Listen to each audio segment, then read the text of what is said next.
Good morning and welcome to the fifth quarter Northern Arizona style. I'm your host, Danny Neal, and as always, my co-host this morning is my friend, my mentor, even though he's a little bit younger than me, and a man known in Northern Arizona simply as Coach. Good morning, Coach. Good morning, Coach. How you doing? Man, what is you laughing about so early in the morning, man? You just come Uh, on and go laughing at people. I don't know if my shirt on wrong, like you talked about me last time. What's man? Good morning, Carl. I'm no, glad to no. see you. I'm glad to see you too. And no, your shirt is all right, man. The neckline is good and everything. So you good. I just went to giggling because after you said friend, you start thinking about you had a loss of words, and so I'm like, boy, a lie ain't nothing for him to tell early in the morning. he just No, searching for man. words. No. It ain't that. See, I was going to add tomorrow on there, but I say, no, I'm going to stop because we want to get you on the show. Because today, we don't have a guest simply because people got so many things going on with graduations and finals and getting people in town and stuff. People are just busy right now. We didn't really want to intrude on somebody, and you just have a plethora of information that you can impart that knowledge on folks. So it's just me and you today, man. That's all good. And that plethora, I see you back to using big words, huh? Define. Don't start. Don't start. Don't even I just start, want you man. to define plethora for me real quick for the A whole people. lot. A Okay. whole lot. Okay. We Okay. can go with that then. We can All go with right. that. All So I don't know. right. I don't know if I have a plethora of information, but the little knowledge that I do have, I'll impart, and we'll take it from there. No, man, you got, I promise. And just being serious. You have a lot of knowledge, man. I tell you, you are the smartest man I know. Still trying to figure out some of the things you do. But you're very brainy, man. And so it's cool, man. We just gonna sit here and do what we do. We laugh a lot with the girls on our basketball teams and stuff because they always wonder what we sitting there laughing about. And people see us just sitting around just falling out laughing. And they're like, what are y'all talking about? And it's like, just go back over there and finish doing what you was doing. Don't worry about what we're talking about.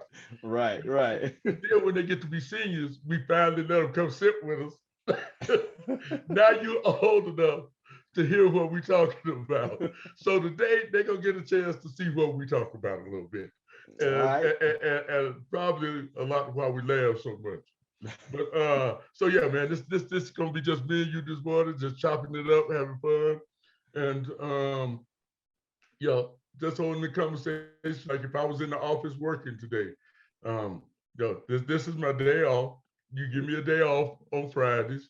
Otherwise, I'd be getting ready to go in at 10 o'clock. Yeah, I go to work at the rec center. You're my boss at the rec center. You're my boss at Flag High. You ain't my boss here, man. Let's get that straight. No, I'm not. I'm not. You know what I mean? Right. You the host, and then you put co on my name, so you know what I No, mean. So you take higher precedence in this. no. See, there you go. Just like in Acting. Flagstaff hoops, you president, and then I go co. You know what I mean? So No, man, it ain't like that. It is co-presidents. I'm co, you co. Let's get that oh, straight. okay. Let's put that out there right now, man. You're too sensitive, man. I told you. You got, man, you got to forget about that, man. It's okay. But yeah, man. So once again, you done started already. But yeah, it's we in this together, and it's been a beautiful thing. We had some great guests last week. Mike and Sarah Cromer, man, they just off the they know everything. Now you talk Oh about yeah, a that's plethora. They have a plethora of information. oh yeah, absolutely, and just some of the most loving people that Right. you'll come across. You know what I mean? Just has always did things the right way, as Mr. C was talking about. Really doesn't see color, sees people, sees Right. humanity, and we need a lot more of that. Just especially here now in the day and age and times, and the hatred that's still out there to this day in 2022. And Right. so It's always refreshing to be around, somebody such as Mr. C and Mrs. C. Right, right. And that's the beautiful thing about sports is how it brings everybody together, have one common goal, um, to succeed and go forward. And yeah, of course, some people are more talented than other people on the team, just like people are different all over, but come together and beautiful things happen. And that's the beauty of sports. So, Yeah, no, absolutely. yeah, And I know that just in particular, since we coach at the high school level, we have girls that, if not for sports, mhm, probably would never speak. You know what I mean? In right, terms of different ethnicities and everything like that, they would probably just walk by each other in the hall, never speak, but they come together, they get to know one another, they get to know each other personally, culturally at times, and then they get to see that, the skin color or the cultural differences are not a barrier to us being friends, teammates, and mhm, working together for a common goal. right, right. And I just want to give a shout out right now to all the graduates. Man, it's especially for these last 4 years, the pandemic, and these kids have been so resilient. They've kept pushing. They worked hard. They went through homeschooling basically. Mhm. So man, we got to tip our hats off to the class of 2022. Man, they're amazing young people. Yeah, no, absolutely. They went through it, and they still pushing through, Right, persevering, accomplishing the goals of graduating, and then best of luck to them moving on in whatever their endeavors are, whether it's right. college, whether it's work, whether it's a trade. Um, Hopefully, none of them gonna do like the commercial back in the day. What you gonna do after graduation? Go home and make a sandwich? Hopefully, it's more ambitions than that. Hopefully, they're gonna go out and help spark some positive changes out here in this world. Right.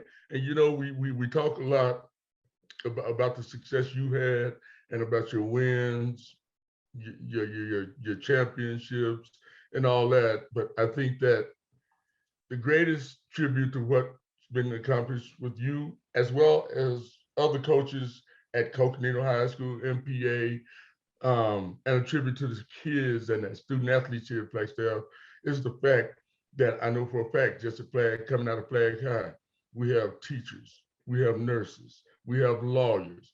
Your daughter is a doctor. We we have moms.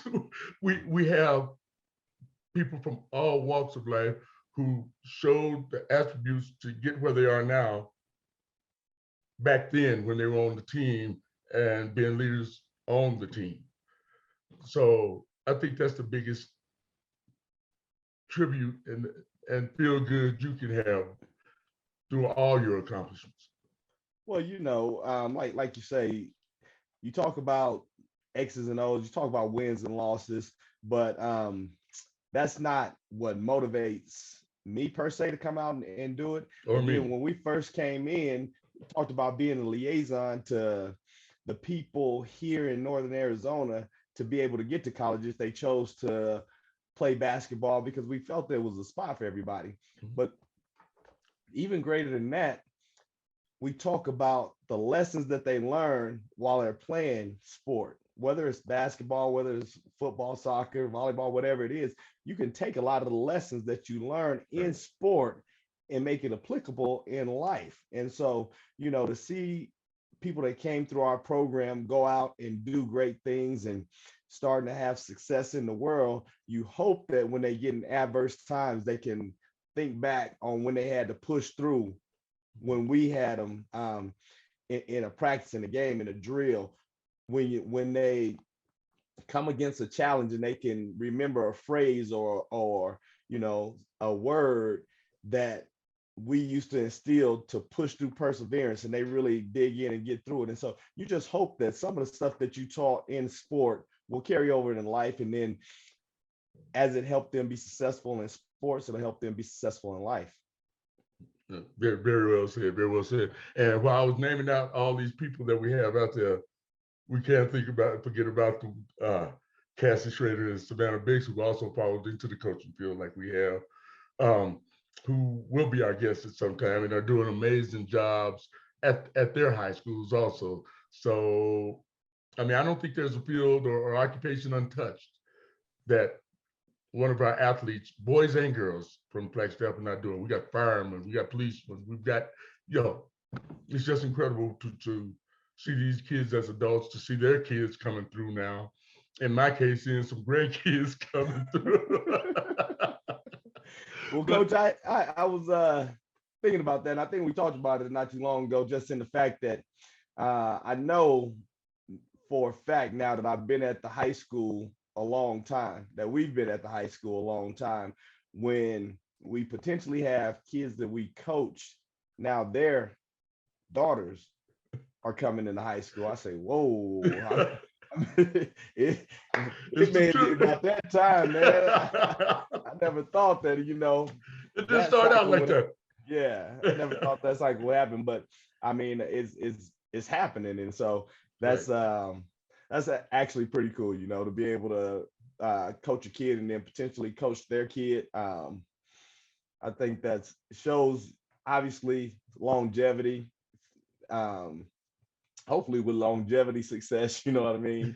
And then the fact that um, they have choices with Right. schools and then they, come and want them to be a part of the program that they were part of. I think that's just special.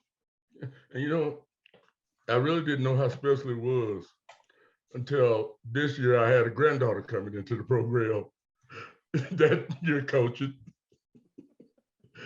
And And she probably like, oh my goodness, what I get myself into. her name is Lexi. And last tournament, well, put it like this, Monday, he came to work and he was like, oh, barely talking. The reason you was barely talking is because all tournament last weekend, all I heard was Lexi, Lexi. And then one time you even hollered out and said, Lexi Neal. That's when I told you to keep my name out your mouth. I told you, keep my daddy's name out your mouth. Hey, but I didn't do like Chris Rock and say, "Oh, I am." No. If she doing wrong and it constitutes me calling her full name, that's what I'm gonna do. I just turned my back. I didn't even pay no attention because I know how it is. And I know it's making her a better person. I've asked her, does this bother you for him to holler at you like that? And she just simply said, not really, because I know he's a good coach. So, but after last weekend, well, after last night's practice, She started to find that ignore button a little too early, but she don't know I'm persistent. Lexi. I know. It's all right, man. We loved it. We're glad to have it with you. But I mean, that's just the fun we're having. And that's the respect that the kids have for you. My granddaughter, us a long time. And she just knows that whatever you're doing is for her best interest and the girl's best interest. She's not going to be favored, obviously. Right. Obviously. But, but at the same time, she's seen how you've operated for a long time. And I think she was ready for it. But Right. I just don't. I think the level of play you expect out of them, they'll get there, and it's just going to be exciting to see them as well as all of the girls that you're coaching right now and the success they have. Yeah, it's a fun group, no doubt. They're having some success, but there's just a way that we want them to play all the time. We don't want them to pick and choose when they decide to play. We want them to come out and be consistent just in their effort. Right. And then whether we win or lose, I can deal with that. Even if we win and we're winning poorly and sloppily, I don't like that. I'm not satisfied with that if we have more. But even if we go out and we lose and we get blew out, but we left everything on the floor, then we can deal with that because we can grow from that. And so that's the thing that they got to understand is that, in anything that we do, we don't settle for mediocrity. And so as they come into high school, as they're playing, middle school, whatever school that any of these girls go to that we coach, we just want them to understand that for us, mediocrity is just not acceptable. We got to be striving for excellence all the time. We got to be pushing. We got to be getting after it. And if we'll do those things, we'll find success. Right. That may not mean that we're going out winning every tournament that we're in, but we're going to be successful because we're going to grow as individuals, going to grow as a team, and then ultimately that end goal will come. And that's the thing, if you are playing against really good talent, even if you're getting blown out, as long as you compete, you're getting better. Just compete. Just get out there and play hard. And I will say, I thought this group you've been a little harder on than other groups. But then I looked at it and I'm like, well, he can do that with this group simply because Lexi's my granddaughter. She's been here. Aubrey's had an older sister play for you.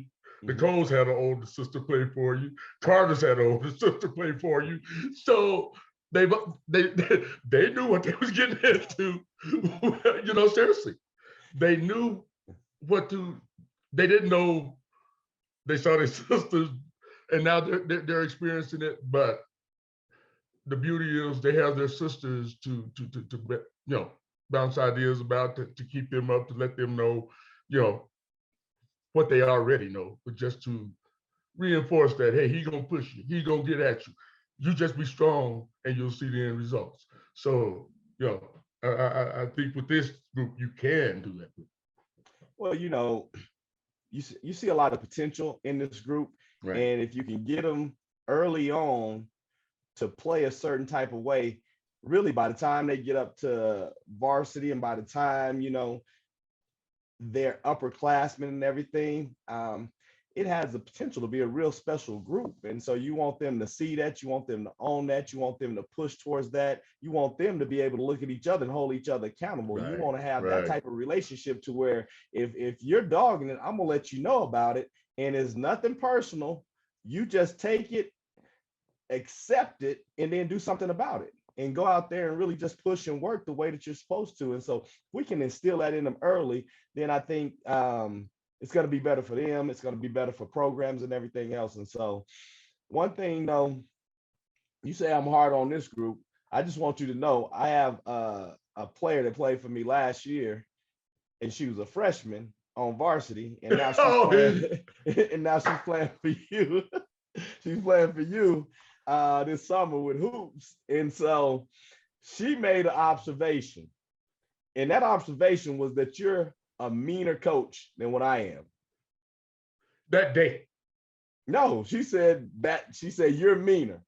Mm-hmm. I was that day. She didn't probably feel like that last night. We had fun last night. I think overall she described it perfect. Everybody thinks that I'm the one, but you the mean one. I'm actually pretty chill. Hey man, after a while you get tired of being called teddy bears and all that. For the first 5 years I was the head coach, man, you're too soft. You're too soft. This the teddy bear. He'll buy y'all pizza. So and now I'm pushing them to be ready for you. And I done lined up. Yeah, and now you done lined up on them, man. But we're gonna keep pushing them, and I have my moments. As we all do. I was just as y'all do. Was that comments coming in that I saw scrolling there? Hey man, comments gonna be coming. And then matter of fact, as people are watching, and whether they view this later or whatever, that's one thing that they will be able to do, or they can do, is just go ahead and make a comment, say, hey, you guys should talk about this, you guys should talk about that. If they want to see more guests, they want to see us banter a little bit, even though I don't think we really talked about anything yet today, sports-wise of significance. but I think, get them the option to put some stuff down and tell us what they want to see out of this. Right, exactly. And I mean, there's just so many people out there that are doing so many great things, adults as well as youth, that we want to give everybody that platform and just give everybody a shout out, because this is really what it's about, having fun and celebrating on Arizona, the athletes and the people in our community. So let's talk a little basketball, Coach. There's some big things happening in high school basketball starting next year that I don't think a lot of people know about. And the first thing is the shot clock. How do you feel about that? Give us a little bit of information about the shot clock. Is it going to be on all levels? Is it going to be 35 seconds, 32 seconds, 45 seconds? So with the coming of the shot clock, it won't be on all levels. It'll be on the varsity level.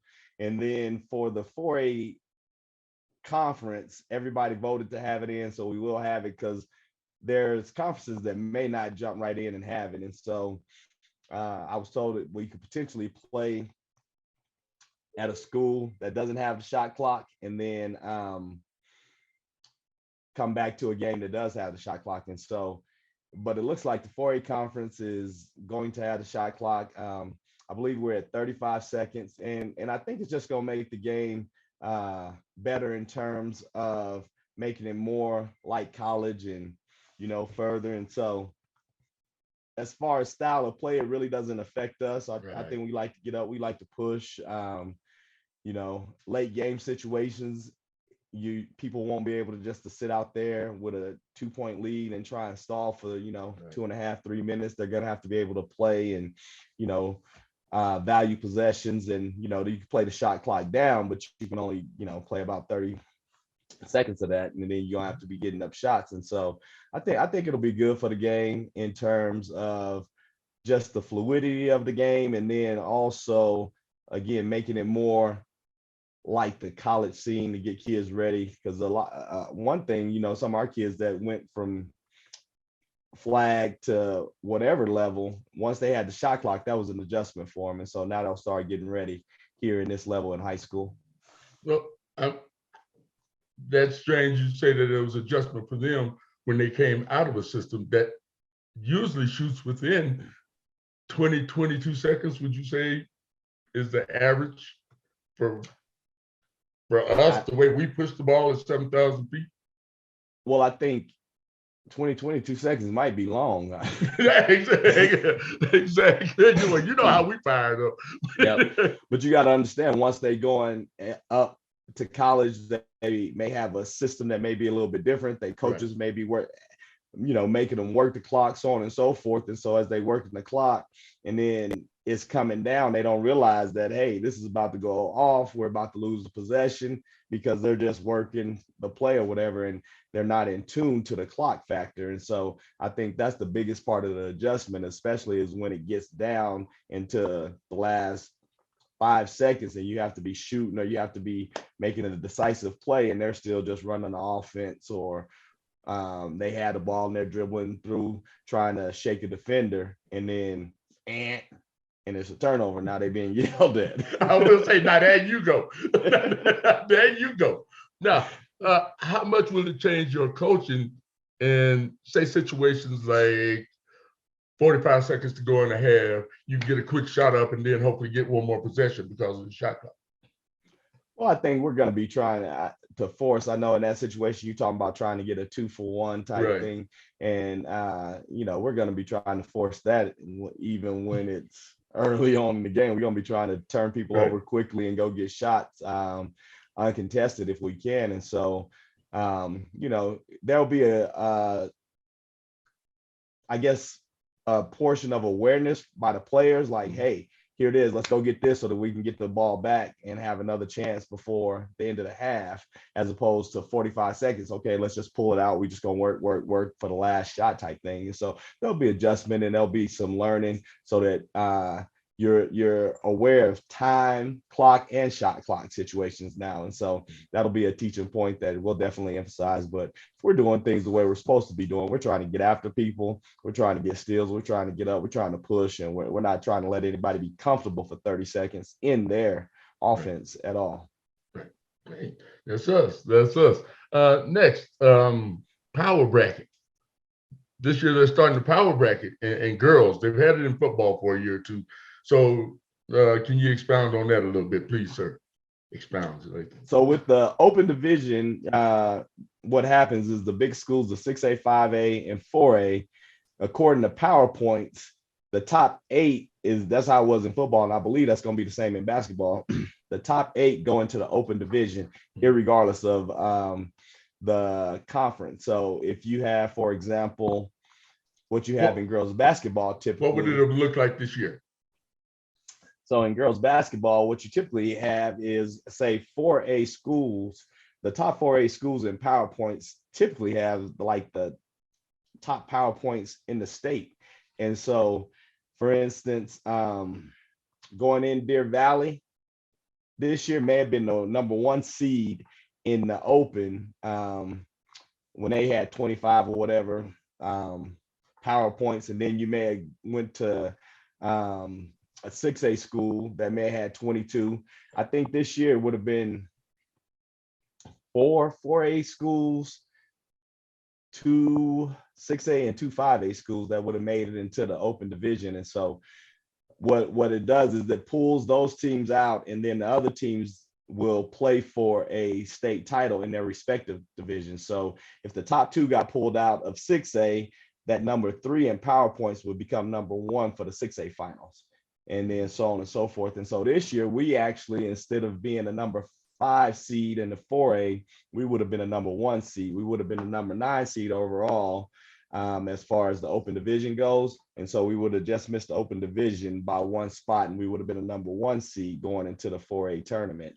And so that's how it's going to affect some things. It's going to just put the true powerhouses up into the open division and let them really battle it out. And then it'll give other people who historically, I don't know, in basketball, especially on the girls' side, you have teams that are here, and then once it drops off quite a bit, then it'll drop off quite a bit again. And so you have that upper tier teams that are very competitive and, getting there all the time.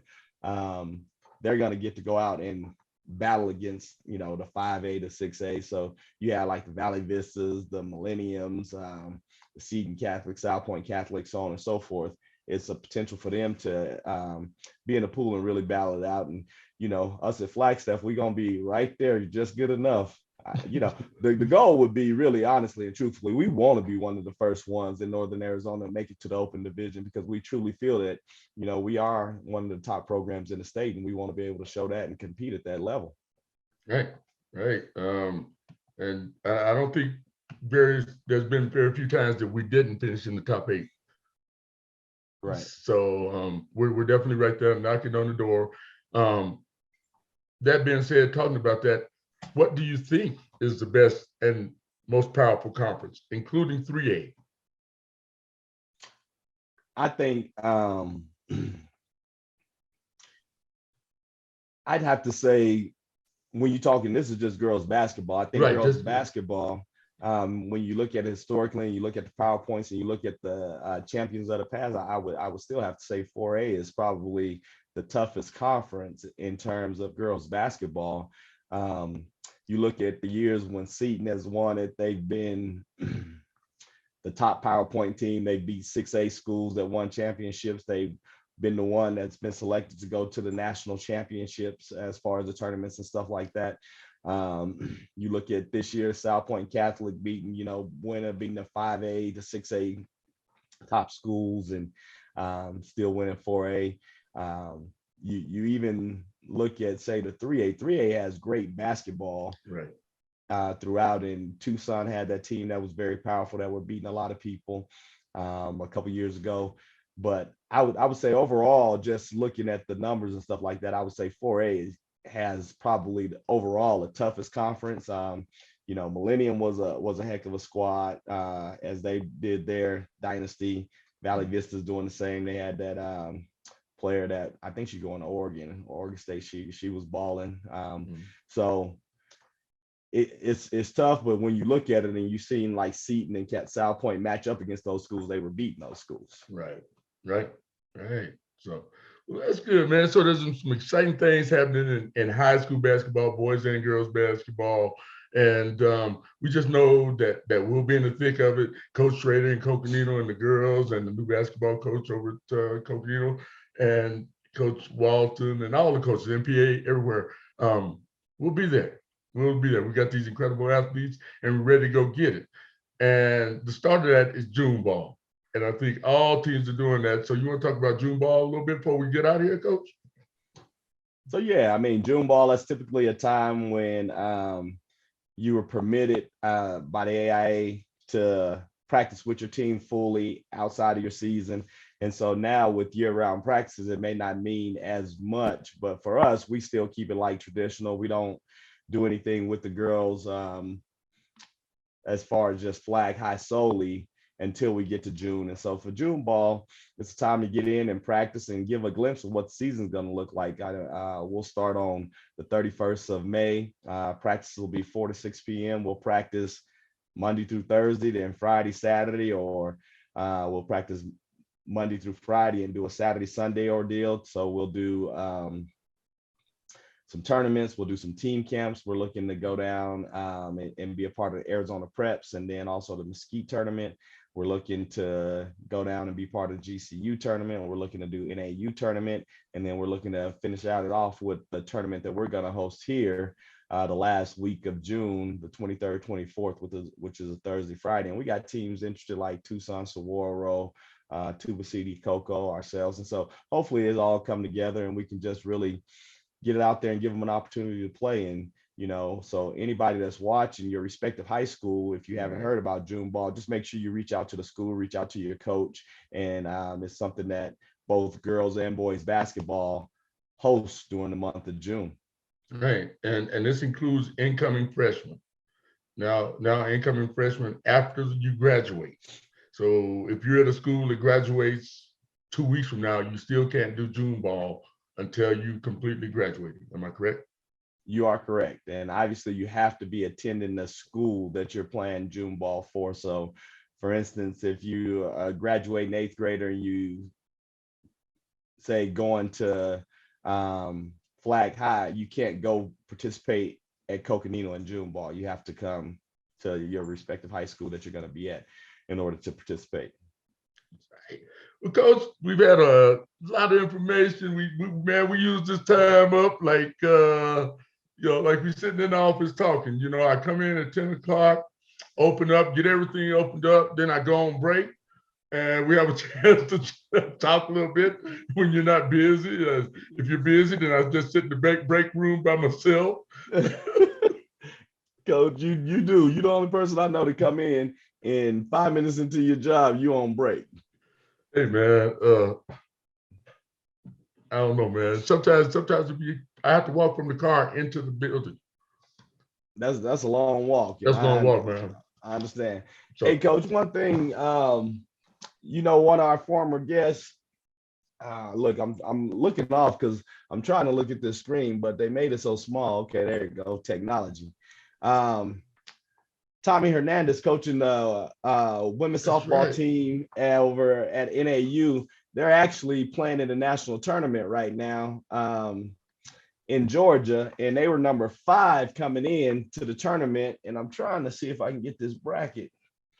So they were number 5 coming into the tournament. I just want to let you know the type of teams that they're playing in school. So I'm just going to go down the list real quick, starting with the 1 seed. There's Arkansas State, there's Delaware, there's Virginia Tech, there's Michigan, then there's Northern Arizona, Connecticut, Clemson, Michigan State, Illinois, Wisconsin, Georgia, Air Force, Pittsburgh, Penn State, Sacramento State, Florida State. And so to see them up there competing with schools of that magnitude is just great. And then looking at some of the results, they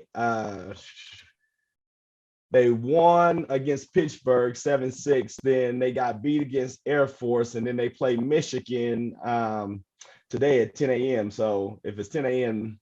time over there, obviously they may be playing right now. So hopefully they can win that game, get them a higher seed, and then do something in the double elimination tournament portion of it.